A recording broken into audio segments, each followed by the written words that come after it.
of sort of dirty brothers. You just gonna watch me forever? This completely... On the set of Lawless, the cameras weren't the only things rolling. Somewhere between the clap of the slate and the director's call for cut, two very different storms were brewing. Shia LaBeouf, the raw nerve of Hollywood, unpredictable, method to the point of madness. Tom Hardy, the silent boulder, all muscle and measured menace, the kind of man who fills a room without raising his voice. One thrived on chaos, the other demanded control. Their collision wasn't scripted. It was improvised, with fists. Some crew members say it started as a drunken dare. Others whisper about a line crossed, a respect broken. All agree on one thing: when Hardy was found knocked out in a hallway, no one laughed, not even Shia. This wasn't just two actors having creative differences. It was a duel between wildfire and bedrock, between the man who wouldn't stop and the man who wouldn't bend. But how does a movie survive when its stars would rather trade punches than lines? And what really happened in that hallway accident? Bravado, or something darker? Before the hallway knockout became crew legend, before whispers about bruises and bruised egos, Shia LaBeouf and Tom Hardy actually started on the same side. Lawless wasn't just another Prohibition-era gangster flick. It was a project both men believed in. Director John Hillcoat wanted grit, sweat, and danger, dripping off every frame. Casting Shia as the impulsive youngest Bondurant, brother and Hardy as the stoic eldest was inspired. It was chemistry built to sell tickets. In the early days, they spoke the same language, not English commitment. Hardy respected Shia's fearless dives into character, the way he'd stay in costume, in accent, in headspace, for days. Shia admired Hardy's physical intensity, the way he could make a room tense with nothing more than a slow inhale. But commitment has degrees. Shia's was a floodgate, wide open, spilling into every corner of the set. Hardy's was a dam, releasing only what was needed. And between a flood and a dam, pressure builds. It started subtly. Missed cues, longer breaks, side glances over a flubbed line. Hardy once joked in an interview, Shia comes to work ready to fight sometimes. Literally. Shia in turn called Hardy a big teddy bear, though no one could tell if it was a compliment or a challenge. From the outside, it looked like two craftsmen sharpening each other. Inside, the edge was getting too sharp to handle. And when a blade is that close to snapping, it's only a matter of time before someone bleeds. The first cracks didn't come from a fight scene. They came from a porch. It was week 3 of shooting Lawless. The Bondurant brothers had been sweating through summer heat in period suits, shooting take after take of tense family confrontations. In one scene, Hardy's character, Forrest, was supposed to intimidate Shia's Jack with nothing but silence. No yelling, no sudden moves, just a look. For Hardy, that look was enough.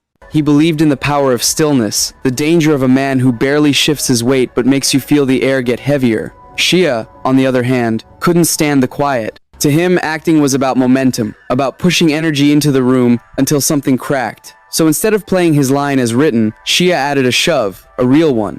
It wasn't a playful tap. Hardy, who had been balancing his weight for the camera, stumbled back a step.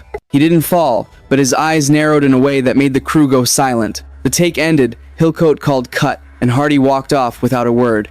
On set, you could feel the shift. Grip crew stopped joking between setups. Wardrobe assistants started lingering at the edges, waiting to see if Hardy would snap. But Hardy wasn't that kind of man, not right away. That night, in the hotel bar, Hardy made a joke out of it. Shia wants the scene to feel real. Next time, maybe he'll bring a baseball bat. The extras laughed, but the sound was hollow. Shia didn't laugh at all. From then on, their scenes together carried a charge. Hardy would hold his ground, a mountain unmoved. Shia would circle him, poke at him, sometimes literally, daring him to break. It was part acting, part something else, a test neither of them had agreed to take. The crew started placing bets on when it would blow. Not if, one cameraman whispered, when. And the irony? The producers loved it. The tension bled into the footage, making every glance between them look like it was hiding a threat. But there's a problem with building a film on real friction. The fire doesn't know it's supposed to stay on camera. And one night, after a long day in the Virginia heat, that fire found its way into a hotel hallway where no one was rolling film. It happened on a night that should have been uneventful. No stunt work, no late-night rewrites, no alcohol-fueled rap party. Just two actors heading back to their rooms after a long day. According to one version, Hardy was already in the hallway, barefoot, shirtless, heading toward the ice machine. Shia emerged from the elevator, still in his undershirt, his face set in that half-smirk he wore when he was daring someone to take the bait. No one agrees on what words were exchanged, if any. What everyone agrees on is what came next. Some say Shia lunged first, catching Hardy off guard. Others swear Hardy tried to grab Shia in a playful headlock, and the younger actor wriggled free with a shove so sharp it sent Hardy sprawling. The knockout part? That depends on who you ask. One crew member swears Hardy was out cold for a few seconds. Another insists he just lay there laughing until the hotel staff showed up. Shia himself has told the story both ways. Once as a straight-up victory, once as a drunken wrestling match gone sideways. Hardy, when asked in interviews, tends to grin and call it a misunderstanding before changing the subject. The fallout was immediate. By morning, the hallway incident was all anyone on set could talk about. Word spread faster than the dailies. The producers called a closed-door meeting with both men.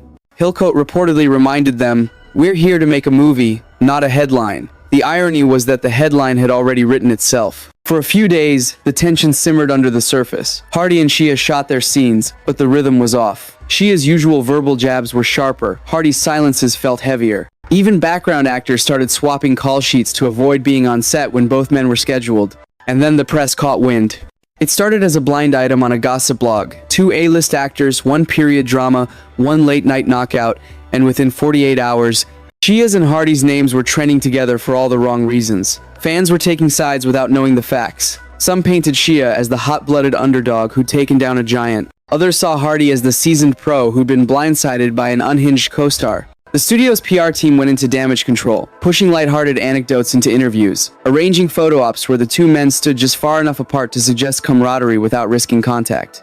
But the damage was done. On set, people stopped asking, "What happened?" and started asking, "What's next?" And when a crew starts counting down to the next explosion, it's only a matter of time before they get it. The hallway incident didn't just bruise egos, it rewired careers. When Lawless wrapped, there were quiet talks of pairing Shia and Hardy again, maybe in another Hillcoat project, maybe in a big-budget franchise. On paper, it made sense. The screen chemistry was electric. But in reality, no studio wanted to risk putting two men with a public brawl on their resume into the same room for months at a time. Hardy's next moves felt calculated. He leaned into prestige. The Dark Knight Rises, Locke, Mad Max, Fury Road, projects where he could disappear behind masks, accents, and transformations so complete that any trace of Tom Hardy, the guy who got decked in a hotel hallway, vanished. On press tours, he played the gentleman, charming and measured, the kind of presence that made the hallway story feel like an urban legend. Shia went the other way. If Hardy was cleaning up his image, Shia doubled down on unpredictability. He took parts in indie films that bled into performance art, wore a paper bag over his head at red carpet events, live-streamed himself watching his own movies. To some, it was genius. To others, it was a slow-motion implosion. Either way, it kept his name in headlines, which seemed to suit him just fine. Behind the scenes, casting directors whispered about the Shia factor and the Hardy clause. The Shia factor meant weighing the risk of brilliant, chaotic energy on set. The Hardy clause meant making sure he had enough control over the script, the director, the co-stars to keep things professional. In practice, it meant the two were never in serious talks for the same project again. Industry events became a chessboard. If Hardy was on the guest list, Shia's team would pass. If Shia signed on to a festival panel, Hardy's schedule would suddenly conflict. They didn't trash each other in public, that wasn't their style. Instead, they became two planets with intersecting orbits that had been nudged just far enough apart to never collide again. The one exception came in the form of a charity boxing event rumor. A promoter allegedly offered them a 7-figure purse to settle things in the ring, on pay-per-view. Hardy's camp ignored it. Shia's camp called it performance art waiting to happen. The fight never happened, but the rumor added another layer to their legend. Not as co-stars, but as almost combatants in a Hollywood that thrives on almost. Years later, Lawless interviews still circle back to that summer in Virginia. Hardy will say, "We were young men, making a film we cared about." Shia will smirk and add, "And sometimes, you have to hit your friends." They'll both laugh, but it's the kind of laugh that doesn't travel to the eyes. And for anyone paying attention, it's clear. That hallway wasn't the end of their story. It was the point where two careers, once parallel, split into paths that would never cross the same way again.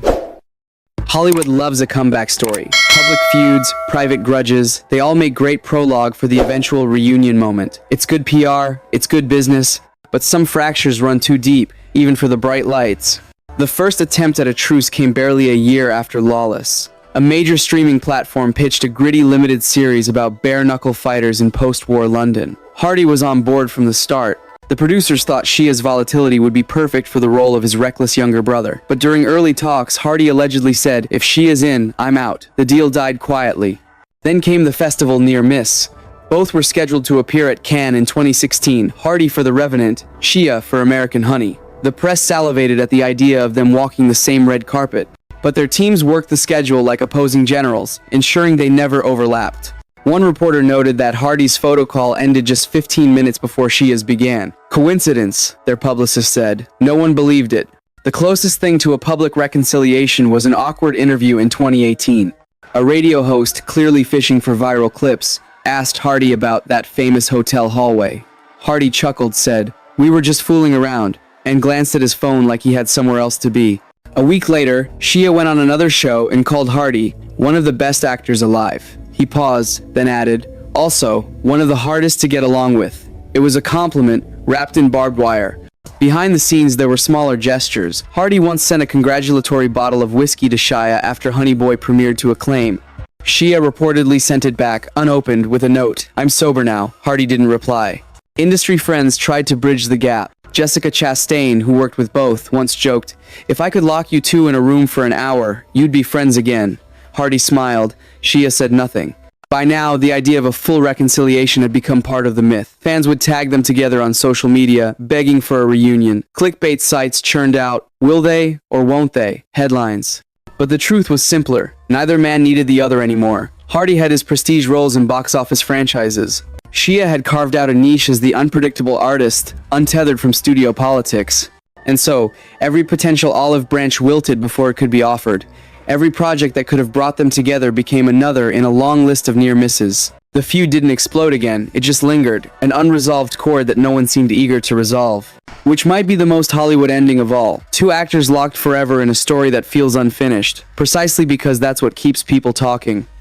The Lawless feud became one of those Hollywood stories that refuses to fade, not because it was the most violent or the most scandalous, but because it was just open-ended enough to let the imagination run wild. For Tom Hardy, the aftermath was a quiet reclaiming of control. He leaned further into carefully curated roles, surrounding himself with directors and co-stars who valued discipline. His brand became one of controlled ferocity, the man who could dominate a scene with a whisper. The hallway incident faded into the background noise of internet trivia, never acknowledged in press kits, never confirmed on record. To the public, Hardy was bulletproof again. For Shia LaBeouf, the incident folded seamlessly into his unpredictable mythology. It became another data point in the ongoing narrative of a man who could not or would not be tamed. While Hardy used silence to erase the past, Shia kept it alive in offhand remarks, half smiles, and the occasional story told with a wink. It fit his brand, dangerous, brilliant, untouchable in ways that could be either thrilling or exhausting depending on who you asked. But under the surface, the cost was real. There were projects neither man touched because the other's name was attached. There were industry dinners and charity galas that one skipped to avoid an awkward table. Their non-reunion became its own kind of performance, a dance of absence that insiders recognized instantly. Fans kept the legend alive. Reddit threads dissected conflicting versions of the hallway night. YouTube compilations paired their Lawless scenes with tabloid headlines. Even years later, any candid photo of Hardy near an elevator could spark a flood of Shia jokes in the comments. And yet, there was always a hum of what if. What if they had found a way to channel that raw chemistry into another project? What if the hallway fight had ended with a laugh instead of a fracture? Hollywood is built on stories, and the best ones are never about what happened, they're about what almost happened. In the end, the Shia-Hardy saga became exactly that, a story without a third act. No public apology, no grand reunion, no definitive ending. Just two men who once made a great film together, then made sure they never did again. Some rivalries burn bright, then fade. Others settle into the slow ember of mutual avoidance, glowing quietly for years. Shia LaBeouf and Tom Hardy never gave us the clean ending, no handshake, no "we're good now" photo for the tabloids. And maybe that's the point. In film, the best scenes are often the ones that cut early, leaving the audience leaning forward, wanting more. Their story feels like that a scene that fades to black before the final line, leaving only the echo of what might have been. It's tempting to think they missed something by not reconciling, but maybe they understood the truth. Not every fracture needs fixing, and not every fight has to end in forgiveness. Sometimes, the power of a story lies in the space it leaves empty. So, the question isn't whether Shia and Hardy will work together again. The real question is, would you even want them to? You've heard the stories, you've seen the scenes, but you weren't in that hallway. You didn't feel the tension between takes, or hear the unspoken challenges in every glance. We've pieced together the whispers, the interviews, the contradictions, but the truth? That still belongs to them. So now it's your turn. Was this just two actors testing each other's limits? Or a grudge that rewrote the rest of their careers? Do you believe Hardy's version, Shia's version, or neither? Drop your take in the comments. Let's see whose theory makes the most sense, or the most noise. And if you want more untold Hollywood rivalries, the ones that never make the official documentaries, hit subscribe, because some of the best stories aren't in the movies, they happen when the cameras stop. 2 stars. 1 hallway. No script. A Feud Hollywood still can't stop watching.